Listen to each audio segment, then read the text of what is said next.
Welcome back to the SBS Podcast. On today's episode, we shift gears fully into basketball mode as we discuss UCLA's epic win over the Oregon Ducks over the weekend in Eugene. We get into the nitty-gritty, discussing some controversial coaching decisions down the stretch in the final 3 minutes, some goaltending drama, UCLA's full-court press, some epic three-point shooting, and much, much more. After that, we gear up for this Saturday's showdown in the desert against hated rival Arizona and take a deep dive into that upcoming matchup. We close with some football quick hitters, including UCLA's new offensive coordinator and Taylor Swift levels of carbon emissions over the course of this season's travel. Small disclaimer, in the first 20 seconds, I mistakenly referred to Oregon as Arizona, so please do not get confused, but enjoy the episode and go Bruins.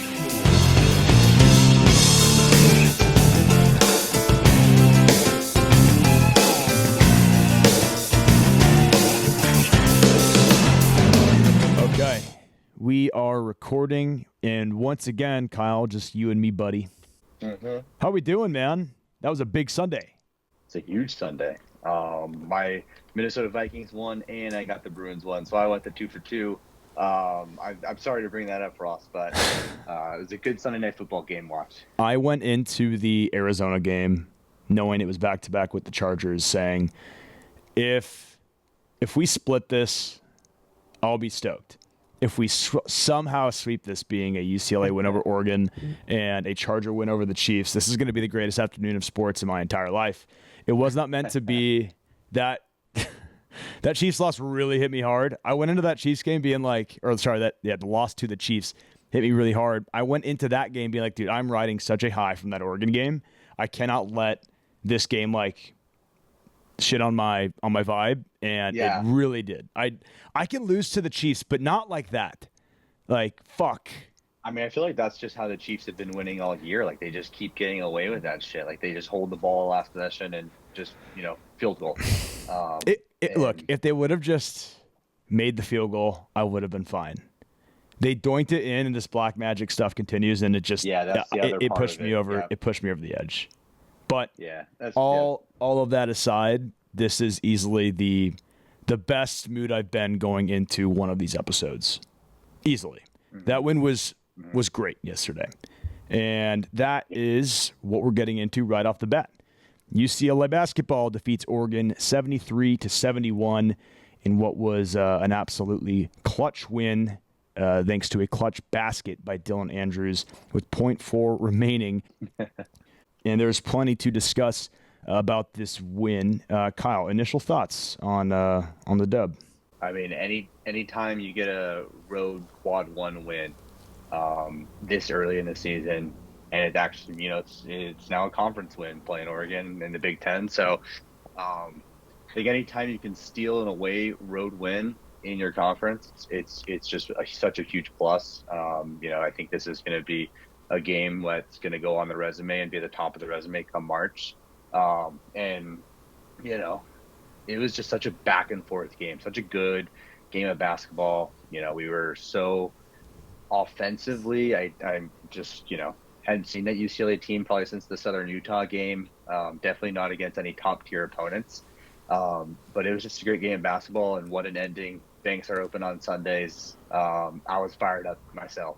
Yeah. I mean, while UCLA was technically, I want to say they had the lead for most of the game.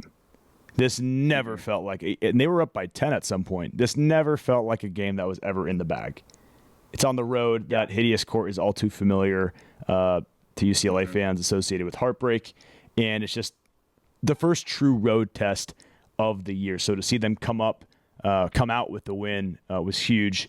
On Twitter and just the UCLA Cyberverse, a lot of discussions surrounding things like coaching decisions, and we're going to get into all of that, but I don't think that's the primary place where UCLA fans' heads should be right now. I think this is one that, like you just touched on, this is a quad one win early in December, kind of stealing one early on and building that resume. I think that's absolutely huge, and you can't just dwell on certain coaching decisions and kind of cloud that. Like, that should be celebrated. That's absolutely big time.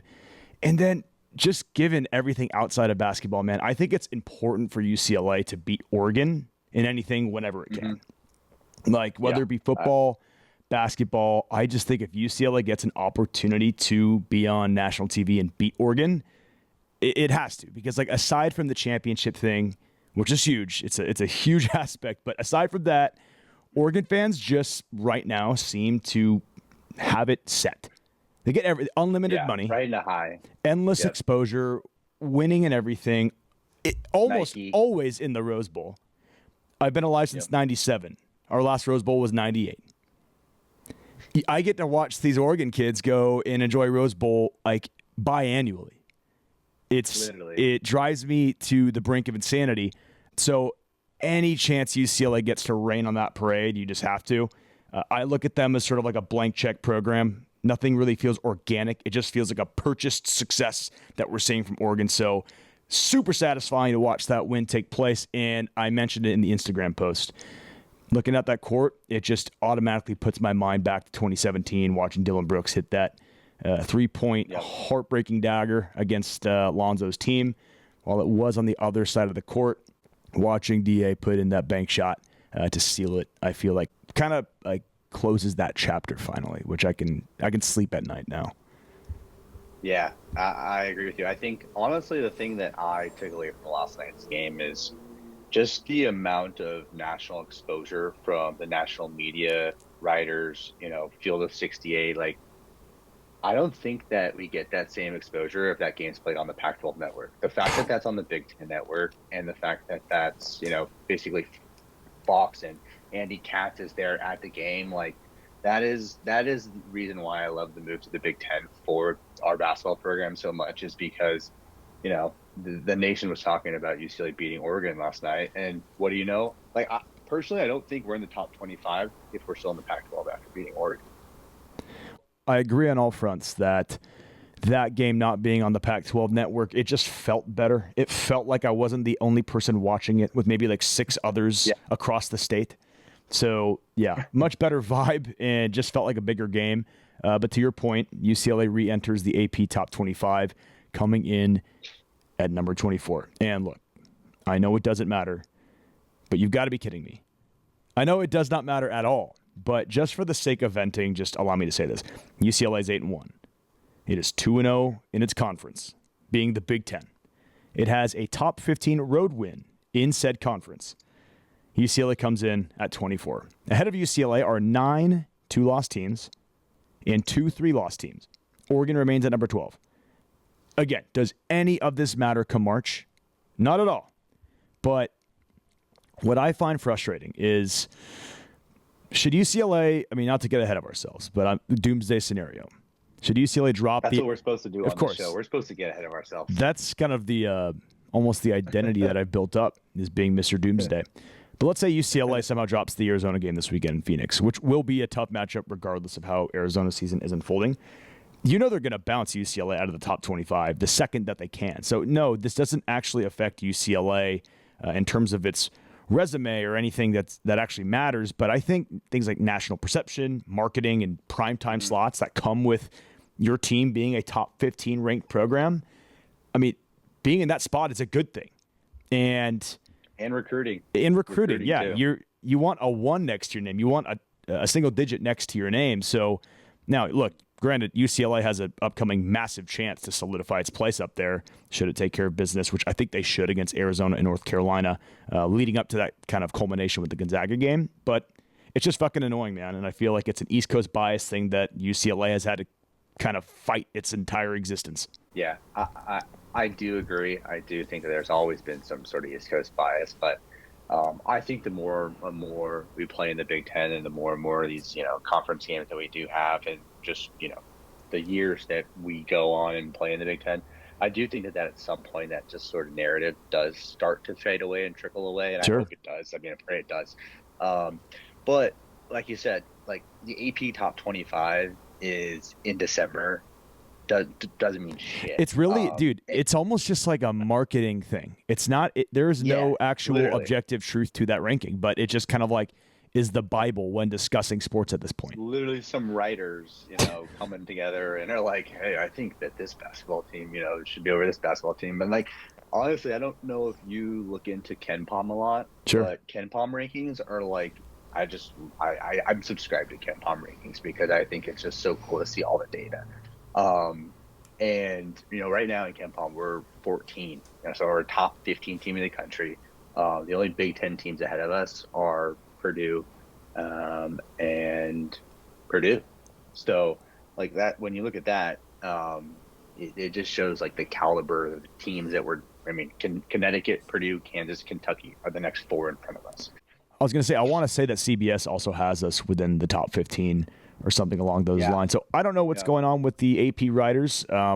Release the names so we can know who's let's get a hashtag release the names thing going. Because I want to know what the fuck their problem is with the Bruins, because the Bruins are playing well. Defense looks like it's as good as past defenses that we've seen under Mick. But let's get into this game that we mentioned. Just absolute nail-biter, like put it in the archives from buzzer to buzzer. This was an absolutely fantastic game. Going into this game, when I thought of X factors and how, what is that X factor going to be as to how UCLA is going to win this game? 3-point shooting was not one that I would have guessed. UCLA had 12 3-point shots made, shooting over 50% from deep. And is that sustainable? I don't know, nor do I really think so. But boy, is it nice to see a Mick Cronin team see some threes go in when they shouldn't. Because I'm a diehard Mick fan. I make big Mick Energy t-shirts. I love the guy to death. But if you had a point, maybe the number one thing that has kind of bugged me about his teams, it's that every so often a lid will just be screwed on top of the basket and you'll go like 4 minutes without a shot. So that was nice. Yeah. No, and I think that Mick Cronin teams, there's 2 to 3 games per season where a team like Oregon or like in Arizona that we're playing this weekend that is very, very up-tempo, loves to push the ball up the court, loves to score and put up points, and that sort of outshines our grade A defense. And I felt like this was one of those games where, I wouldn't say by any stretch like the defense was, an F or D or anything like that. I would say more the C range. But, we needed the offense to sort of come on like this in order to win this game. You think that we shoot, even if we just make 9 threes, we lose this game by, almost 10 points. Yeah. So it's good to see. And like you said, like Mick Cronin teams, we're not going to light up the score. We're not going to put up 80, 90 points a game when we're playing a Power 5 team like that. It's going to be the 70s, the 60s. But it was needed last night, and we got a hell of a lot of contributors from Kobe Johnson to Daly, and probably getting ahead of myself, but man, Daly is a player. That dude is a force. We will get into Eric Daly certainly in a moment. I think it could be safe to say at this point that Eric Daly is the best player on this UCLA team. Now, it does, I think, kind of suck for Tyler Bilodeau, because going into the season, I would have said it was him, and a couple games into the season, I still would have said that. But, and again, we'll cover this more in depth, but it just sort of feels like TB's sort of in a position where he cannot play his game. And you hate to see decisions made to where a guy of his caliber, or who I at least think he could be, is forced to play completely out of his nature. We'll get more on that in a moment. A lot of talking surrounding the goaltending call or reversal, I should say. Don McLean certainly didn't think that it was a correct reversal. Before I chime in, what are your thoughts on that one? I actually had stepped out of the room. I came back. I saw the replay, and I immediately was like, "Why was this called goaltending?" Like, from how I envision goaltending, right? It's the ball goes up, and unless it's coming down, you have full right to go up and swat the ball. I don't know if it was the fact that he pressed it against the glass and it sort of stuck there. McLean, he made it seem like he thought it was on its way down, and I did not see it to be that whatsoever. Okay, because when I first saw the replay, I'm going to be honest, I was pretty convinced it was coming down, and Really? while I am seeing a lot of that sentiment shared on Twitter, I am seeing people who we're having an honest conversation right here. I thought it was on its way down, or at least at its apex. So, if it's at its apex, it's fair game.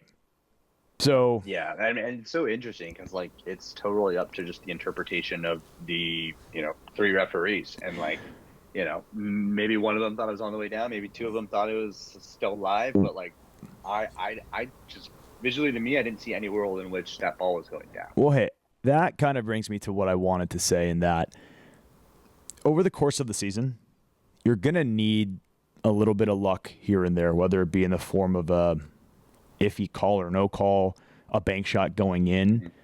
These things just kind of tend to need to happen for a team to put together a season where you make a deep turning run or win a national championship. The Bruins, especially under Mick for whatever reason, have been on the wrong side of so many of these mishaps, whether it be banked half-court shots, whether it be that foul they called on who had the dunk against Arizona Pac-12 tournament. Amari Bailey. Shit like that. Yep.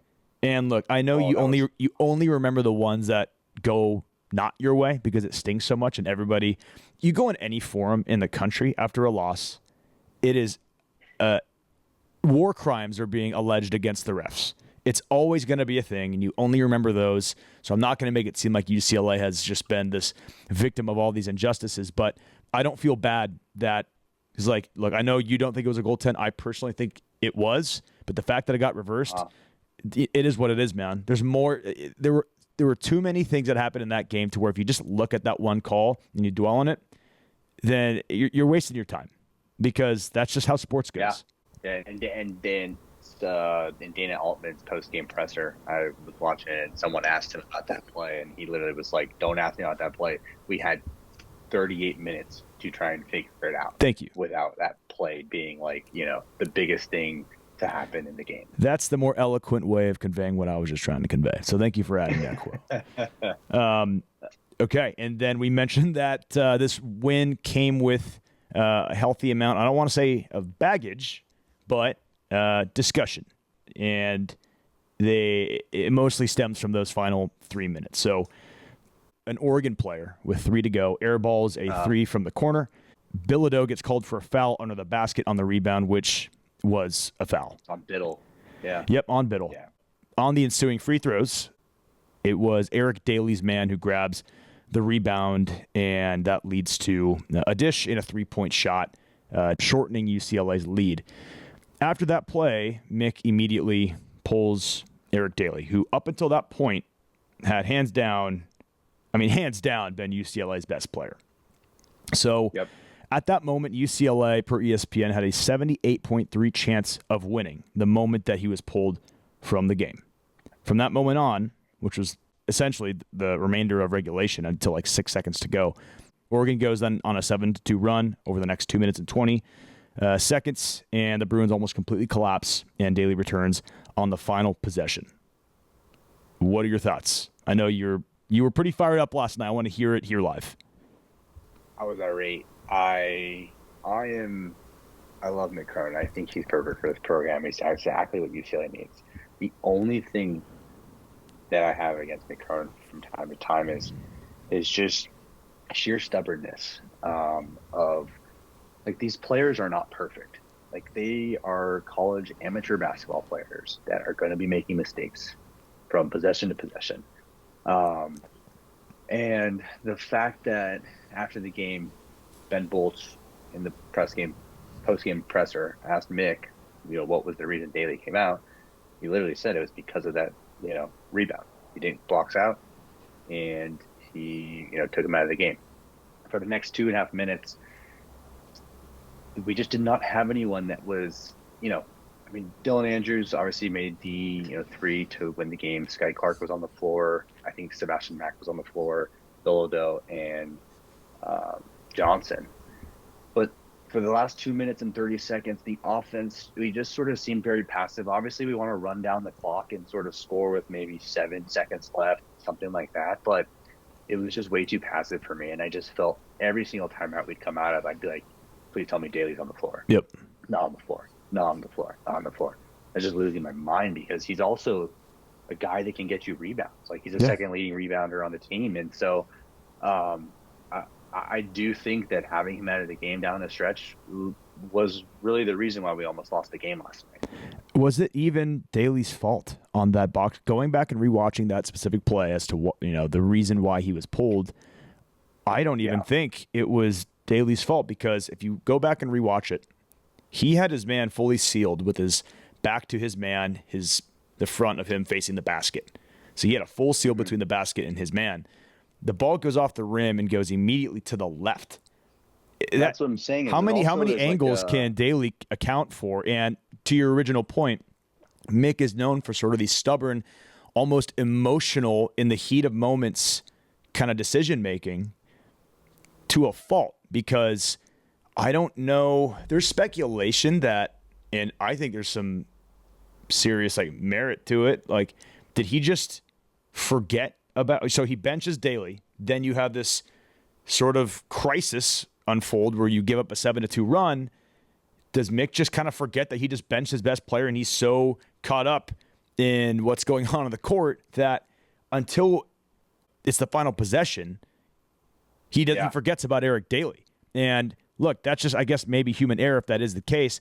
But is that not why you shouldn't make these types of emotional kind of example-setting decisions? Because, look, I understand culture is important, and I understand that no one is exempt from getting benched. But, bro, it doesn't get any bigger than this. 2 minutes to go on the road against Oregon. Like, that, I fully agree, man. To see that kind of emotional decision is just like, we got to maybe start moving away from that type of shit. Yeah, and I also didn't think into the fact that maybe he did just forget about him. And, it honestly just, there's got to be an assistant coach that's, goes up to Mick and it's like, hey, dude, you got a guy with 19 and 7 for 8 on the bench right now. He was the leading rebounder up until that point. It's kind of like the situation where Deshaun doesn't know when to call a timeout. It's like, how is no one on the headset being like, timeout here? Timeout here? Yo. I'm thinking of timeout here, Deshaun. Literally.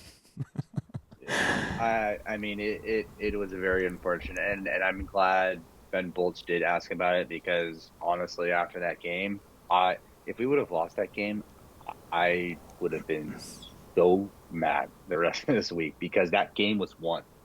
We had won, we were up 6 or 7 with 2. There was that stretch towards the end of the game of the 5-minute mark where Oregon just went cold. Yeah. We were getting stop after stop and ones. Stop. Yep. And I was like, all right, we're gonna coast. And then next thing you know, we just tight butthole, and next thing you know, it's a 4-point game. I think I'm so battle hardened from being a UCLA sports fan, and I feel like I'm getting better at it every year, and that's not a good thing. I really was not that pressed or rattled when the 7-2 run happened, because we had a great run leading up till the 4-minute mark.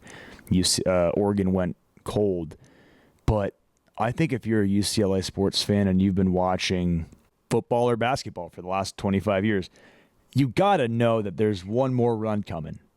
You really think UCLA is just going to walk away with it? That's just not the way we do things. And so when it happened, I was like, well, there it is.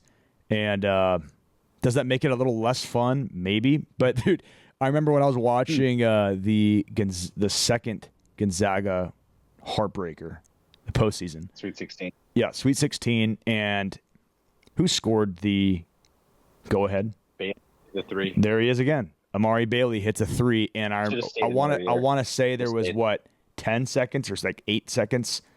Yeah, they had enough. They had plenty enough time. He left enough, and I was at a party, and I was that guy to where the shot goes in, everybody loses their shit, and I'm like, I don't even react. I go, too much time, and it goes in, and I just didn't even have to. I didn't have to sit down. I fell to my knees in the seat in the aisle. I was on the aisle seat. Oh, you were there. I fell to my knees.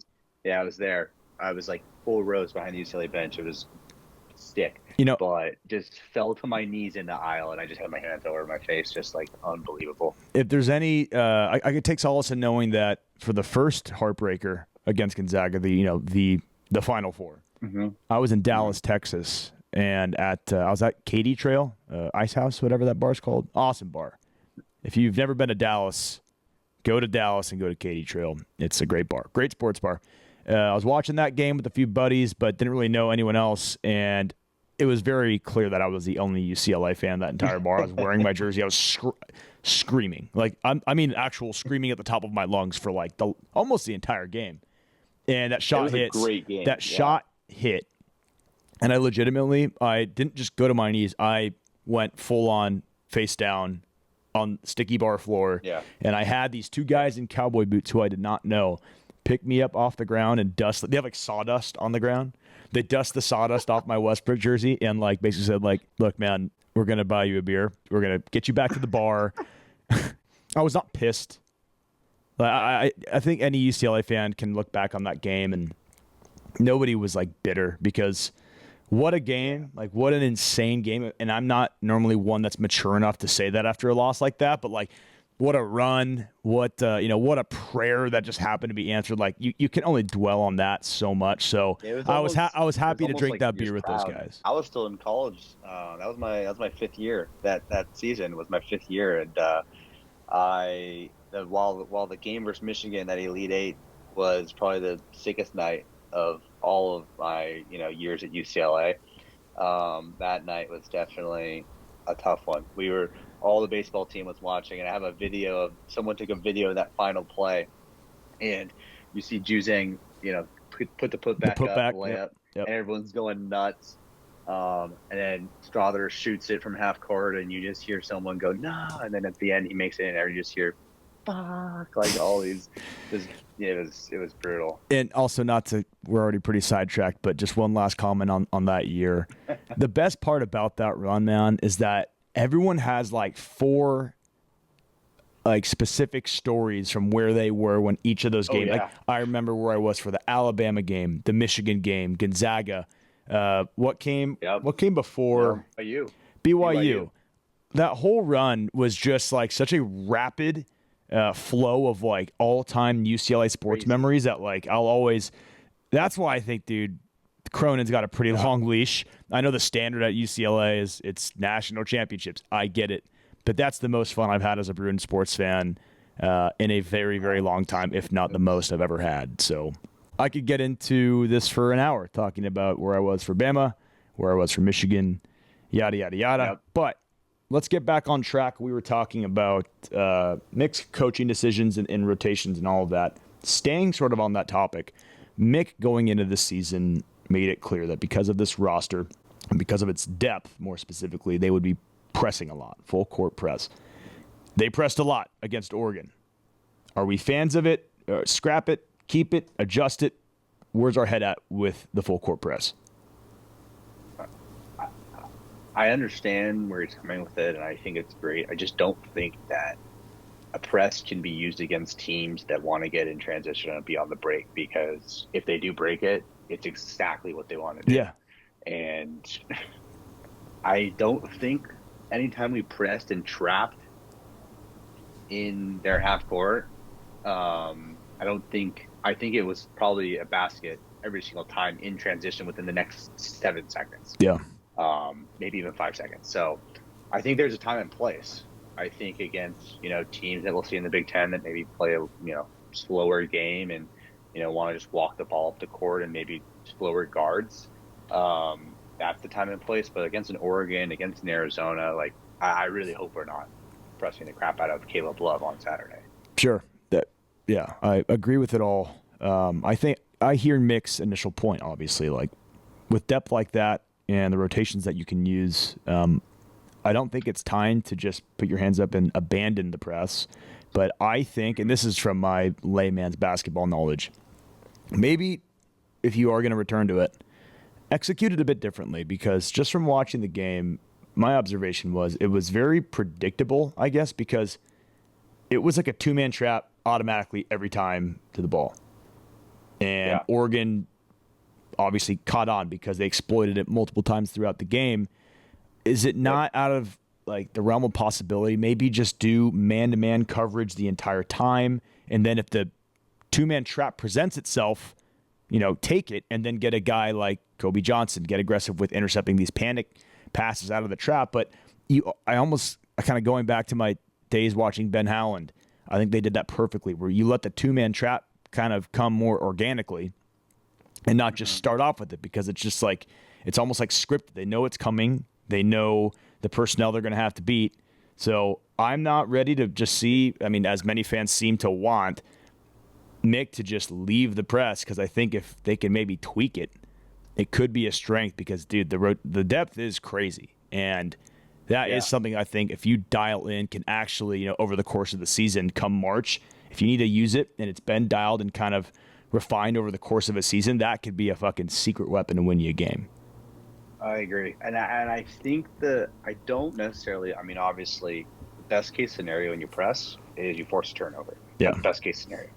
But honestly, I think just in college basketball with such a, 30 seconds on a shot clock, Shorten 24, it's shortening their half-court offense, right? So if you can spend, 6 seconds, 7 seconds, whatever, before you get to that, before you force a turnover, I think that's honestly a key factor as well. I felt that, UCLA, like you mentioned, when we would go to double team, it just felt like we never had that, like that center fielder or rover, like that middleman that would, Oregon would throw the ball into, a big man or a power forward at center court, and they would just dish it. And it was sort of like free reign from there. Yeah. Never felt like we really had that, whether it was Johnson or Bilodeau. It wouldn't have been Bilodeau, but whether it was Johnson or like Mack or, another smaller guard or small forward, was never really there to really play that like interception or like, be hands-on in front of that guy that receives the ball at half court after the trap. And I think, obviously, presses are so analytical and, take a long time to perfect. So like, I agree. I think we need to keep working at it. I think it's something that come March, like if you could really have it perfected, it'll be big. But I do think there is a time and place, and I do not think Saturday is time and place, but we'll see how it goes. I like when we agree. Makes this job easier. Although I don't really remember any time on the show ever like button head. That's what we should do more is like if we got to script it, fuck it. But be like, dude, I need you to like, here's what I'm going to say. I need you to tell me that I'm just a fucking idiot. And we just manufacture some insane drama and clip it. Yeah. There was that one time I took the exact opposite of your prediction. I think it was the Iowa weekend or something like that in football. But other than that, it really hasn't been. Well, yeah, but that because I was just being fucking negative, and it came back to, I think, I predicted a loss. You flipped the score and predicted UCLA to win, and I think that score came pretty fucking close to hitting. So, yeah. Okay. I agree. Moving on to this Saturday, UCLA is traveling to Phoenix to play a quote-unquote neutral location site against the Arizona Wildcats, a rather familiar program to UCLA fans. Some quick hitters going into this weekend. Kind of hard to believe that prior to that string of games that Arizona's put together, they've won 6 of the last 7. UCLA won 6 straight, and 5 of those came under Coach Cronin. So UCLA still holds the series all time, 63-50, and the Wildcats are currently unranked and have so far dropped 4 games. Kyle, you and I are both going to be in attendance. Going to be a great weekend, win or lose. I'm thinking win. And I wanted to include this. If there are any listeners that are going to the game, because I'll be shocked if we crack 1,000 fans. We don't travel well. Arizona fills arenas in Los Angeles and in Vegas.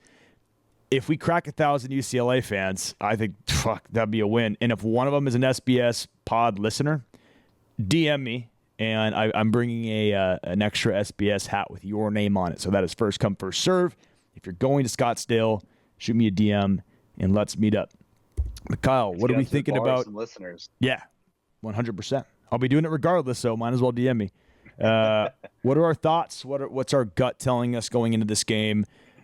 This is a team that I fucking hate. So you better tell me something that I want to hear. Well, I think we always know how these Arizona games go.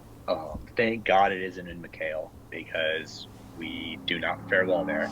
But we used to. Is quote unquote we used to. Do you remember? And recently, no. Total interruption here. And it was so weird. The only time we've ever fared well in McHale was under Steve Alford. Remember, we had the Gigi Golemon legacy game. We'd walk in there with Gigi Golemon and win. Then there was that the Lonzo year that was amazing. I don't know what Alford was putting in the team drink for the Wildcats before those games, but the guy found a way to win at McHale. You got to give him that. But go on. Yeah. I mean, it's going to be, like you mentioned, it's going to be an Arizona home game. There's no other way to put it. I think we'll have our little section of Broom Blue somewhere scattered. But, I mean, like you said, Arizona is 4-4. They really struggled. They went out to tournament, played Oklahoma, West Virginia, really struggled there. They played Wisconsin, Big Ten opponent. Lost. They played Duke, lost. So they have played some, good caliber opponents and lost in those games. But the Oklahomas, the West Virginias, even the Wisconsins, Arizona with their team should be beating them. Go back to Ken Palm. Ken Palm's got this as, UCLA lost 75-74. So essentially it's a pick 'em right now. Yep. I do think that we are trending in the right direction. I mean, Arizona played Southern Utah this Saturday. They don't play again until they play us this Saturday. Very similar outing against Southern Utah that Arizona had. Exactly. It is different games, right? We held them to 44. Arizona gave up 66. They scored 102. We scored 85 or something like that. Yep. But that's just how the two programs fare. Yep. So when we went to McHale last year with our brutal team that we had, and somehow was up 15 or so at half. We were just shooting the lights out. I remember Sebastian Mack making 3 after 3 after 3 and thinking what got into this team, and then we ended up losing there. I was just if this could be the win when we're just so god awful and we go to McHale and win, and they were probably top 10 at the time. I really hope that this weekend will be a good weekend overall. We walk out around 3 p.m. Mountain Standard Time at Footprint Center, and I'm not irate.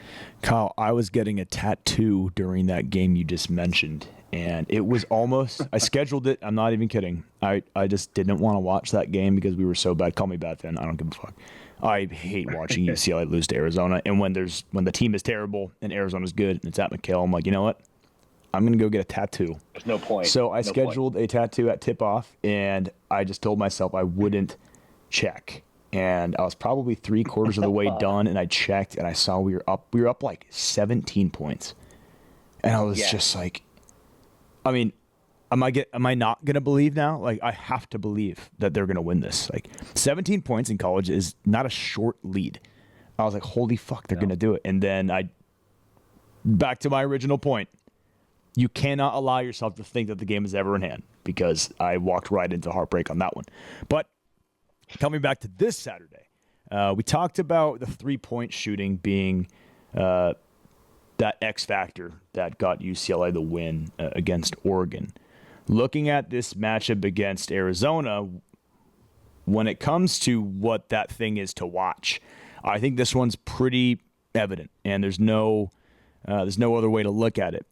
If Tommy Lloyd doesn't come at UCLA and try to exploit its I guess size problem that made itself very clear against Oregon with the Bilodeau versus Biddle matchup, I think he's a complete moron. Biddle genuinely dominated Bilodeau on Sunday, and it was very close to being a discussion of how that was the X factor that cost us the game. So another unfavorable matchup in my eyes, similar to Oregon, with that being the size disadvantage. Arizona has 2 7-footers in Vesar and Krivas. They often play small ball, but you can assume that Lloyd is going to be utilizing his bigs as much as he can. I think the thing to watch here, man, is how is Mick going to approach that? Are we going to see more of Adai Mara and William Kyle? Are we going to continue to see Bilodeau take up 5 duties? If I had to pick, I think I would die on the sword of using Mara more under the rim. I don't think that they can just trot back out there with the same game plan that we saw against Oregon. They won the game, granted, great. That is not a way that we are going to continuously win games against teams like Arizona, and especially in the Big Ten, because those teams are not getting any smaller. Mm-hmm. I agree. I think that, you also take a look at the game last night. Bilodeau had his work cut out for him last night. And I think that translated to his offense, where he was having to, work so hard on the defensive end to try and contain Biddle and box out and board and the wear throughout the game. He didn't have his best, shooting performance. I think he was 3 for 11 from the field and just sort of struggled throughout the night. So the more and more that Bilodeau is going to have to take on bigs that are more physical than him, bigger than him, it's going to, I think it's going to derail what kind of offensive scorer he is. We need him to be that offensive scorer on that front. So I agree with you. Bilodeau, I think William Kyle really, really got to adapt to this sort of speed of play, the Big Ten physicality, much quicker. He seems very spazzy at times right now and just sort of losing his feet and just sort of, limbs flying all over the place. If we can get him to, you see the athleticism, it's there. You see that dunk, that putback dunk from yesterday's game. Like, if we can get him going and Adai Mara can, adopt more minutes, I do think Adai has taken a big leap just, Sure. from rebounding strength. Oh, yeah. So if we can just get more minutes under his belt, and I think the thing with him is it's really just, you see him on the bench with the hyper ice and the knee pads and the, his limbs are so tiny that they just take a pounding, and I don't know if he can play 20 minutes every night right now. I just don't. Yeah. But we need someone that can. Yep. Yeah. Full agreement. I think it's kind of easy to get caught up when looking at the Tyler Bilodeau 5 situation and usage and like the defensive liability that it kind of becomes when you see a guy like Biddle. Yeah. I want to say he scored over 20 points for sure, right? Oh, 100%. Yeah. He scored. But while you're pulling 22. that up, 22, I think the bigger issue is, and it comes back to mixed teams never being that offensively dangerous, is that Bilodeau, you can still make the case, like we were saying earlier, is maybe UCLA's best player and best, most talented finesse scorer. And when you force him to take like a conventional 5 post approach to his offense, Mick is taking a chunk out of his highest potential offense that he cannot afford.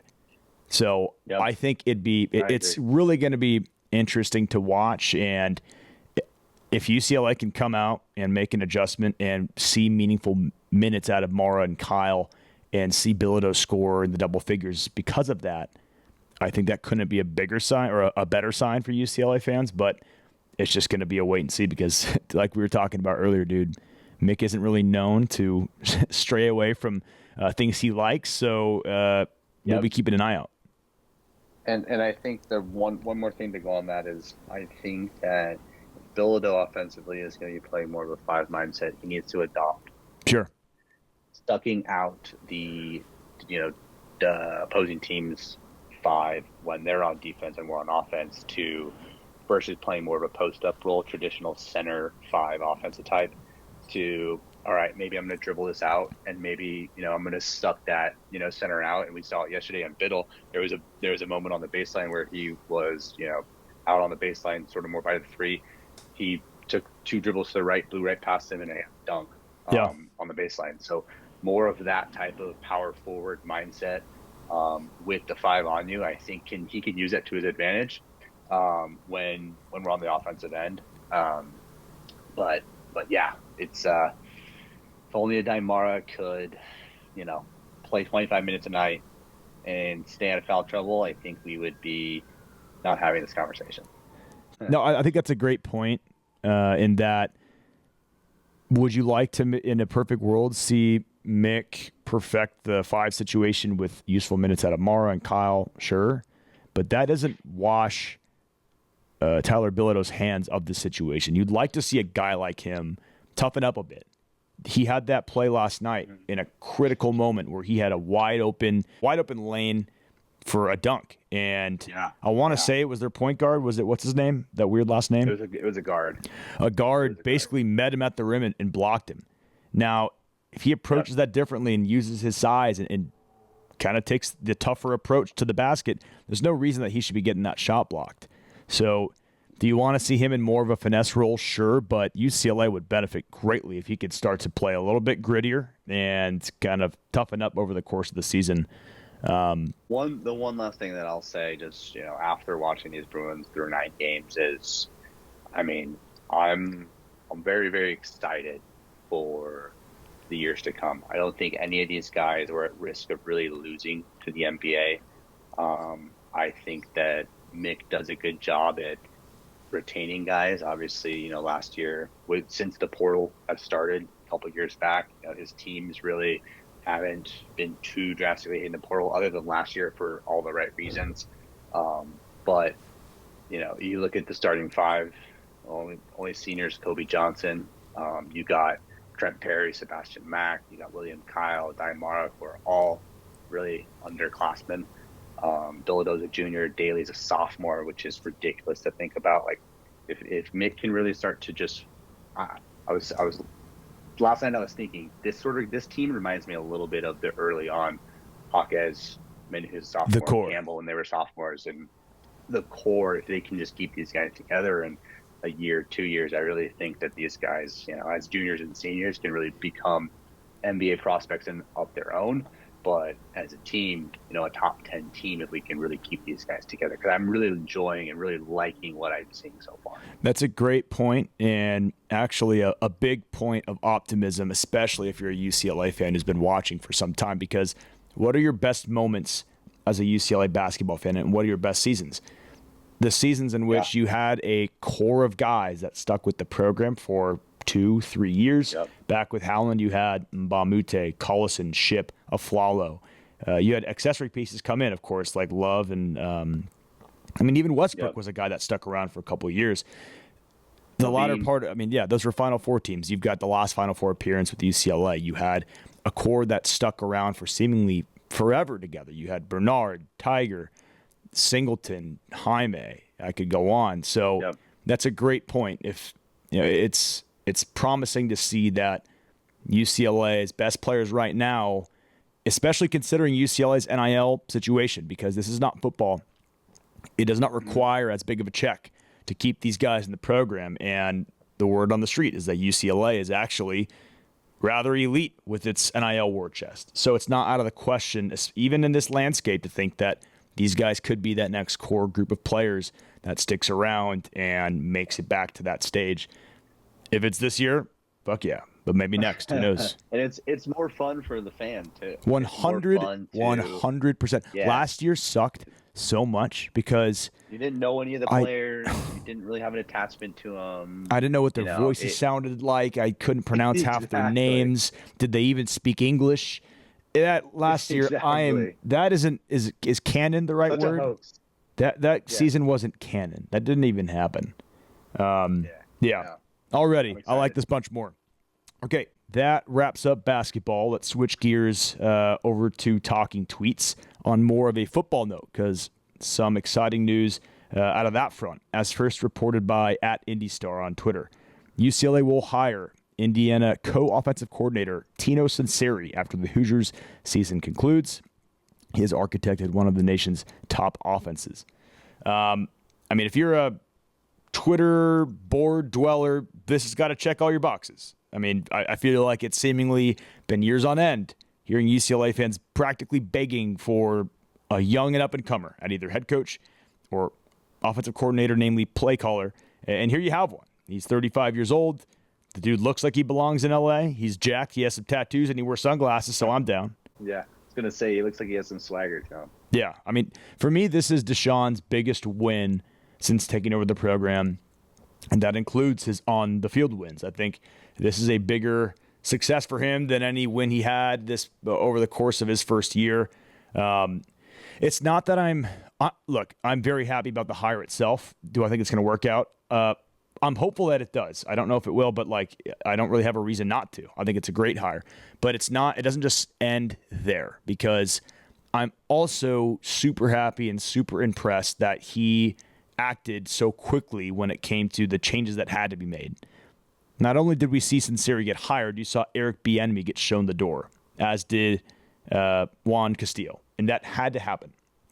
And the biggest gripe and the biggest hell that UCLA football fans had to sit through under Chip Kelly was retaining guys that had 150% no business coming back to Westwood and ever wearing blue ever again in their careers. Looking at you, Santa Claus, looking at Jerry Azzinaro, you could argue kind of a butterfly effect thing here. Had Chip Kelly acted a season earlier, which he 150% should have done, and fired his beer buddy Jerry Azzinaro and brought in a guy like Lynn, which clearly he was capable of doing, that UCLA offense, that backfield of DTR and Charbonnet, combined that with a competent defensive coordinator, because Leatu Latu was on that team. There were dudes on that defense. It was led by a complete moron at DC. And then, of course, a year later, the change is made. The football team takes a full flip on its head, where the offense goes to shit, and then you've got one of the best defenses we've ever seen in Westwood.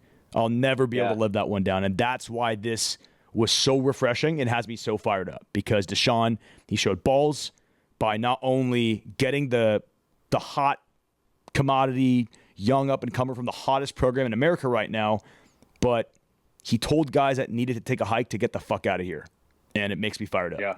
Bruin fans should be stoked about this one. I'm fired up. I just reading through his bio earlier today. I didn't realize, he worked under Nick Saban at Alabama for almost 2.5 years as a grad assistant before going to James Madison, where he teamed up with Cignetti. So, the guys, Cignetti is, the hottest coach around the block right now. Google him. Nick Saban, right? We got a guy on our staff. We're going to be working with our players, our offense that, for 2.5 years was, an understudy, learning from one of the GOATs. So those are the type of guys you want in your program. And you're right. I think we mentioned, I think it was either on last week's podcast or the week before, is this offseason is really going to be bigger than anything, that we really went through this season, whether wins or losses. And this is a hell of a first step, right? So super stoked. It's crazy to see people that don't follow UCLA football go on Twitter, and because I'm not going to get into the intricacies of why people are having these spirited debates about the whole Bieniemy situation, but it's taken a national stage. It's taken the national stage because of all the speculation that occurred as to why Bieniemy was not receiving head coaching positions and whatever. We won't get into that, but what I will get into are the people that are in defense of him blaming UCLA's personnel and blaming UCLA's offensive personnel for Eric Bieniemy's shortcomings. And they were massive shortcomings. We've mentioned this throughout the course of, or since we started this podcast. I've said it 10 times. This offense had the same running back, two of the same running backs, the same quarterback, 3 out of the 5 returning offensive linemen, an improved receiver room, a much improved receiver room to an already pretty good one. And this was the worst offense I've ever seen, whereas the year before, UCLA was at least a top 15 rushing offense. So it just goes to show, when you're reading shit on Twitter, just delete the app. 95% of people have not a clue what they're talking about, because everybody wants to have an opinion on things, but very rarely are any of them experts. So it's just enraging, because UCLA has just kind of indirectly been dragged into this political bullshit, and you have people smearing our offensive personnel because of it, when that is complete horseshit. I just want to clarify that right now. It was not the players. I was also cracking up at the fact that I saw a couple of tweets about Bieniemy's agent coming out and basically saying that this was the plan all along. Oh, that was actually pretty funny. I'll give it to him. He's a good. I couldn't even believe. Yeah, that should be number one on talking tweets. Was who is his agent? Is he wearing a fedora pulled below his eyes, like smoking a cigar in like an alley. Feathered hat. Yeah. Yeah. I couldn't believe that statement. Basically, well, one, he called Deshaun his little bro, which is insane to call your boss. To like do him a favor and help him out. Yeah. His boss that just fired his ass. He's saying, well, he was always a little bro to me. So I thought I'd help him out like it was a charity case coming to UCLA. What a charity case to come and tank an offense while trying to like climb your way back into the NFL. I didn't have any real like issue with Eric Bieniemy after this. Like, look, it didn't work out. I don't know if it was like whether or not the offense was compatible with a college program and college players versus NFL. But now I'm just, after that, fully convinced that the guy's a Class A douchebag. I'll read you the quote. Please. Ready? Eric and UCLA mutually parted ways today as previously planned. He's still getting paid by the Commanders after interviewing for head coaching jobs last year. He just wanted to stay active and busy. So he decided to go help out Deshaun Foster, who is like his little brother at UCLA, as opposed to just sitting out a year. I love that they included that he's still being paid by the Commanders. Like, thanks for letting us know that dude, he's financially doing so well on top of all of this, and he just didn't even really care. Like, this is what, unbelievable. If I was like 12 years old, this is what I would want my agent to say. Like, how embarrassing. And I'm not going to get into it, but I didn't have an opinion when we fired him. I just thought, hey, it didn't work out. But after that, I'm like, all right, best of luck, buddy. Agreed. Don't let it hit you on the way out. And then there was one last tweet that I don't know if I put it in our doc, but I'm going to read it off my phone. Ben Bolch makes another appearance on the SBS pod, and he's coming in hot. According to Payless Power, UCLA had the largest carbon footprint in college football, emitting 531 metric tons of CO2.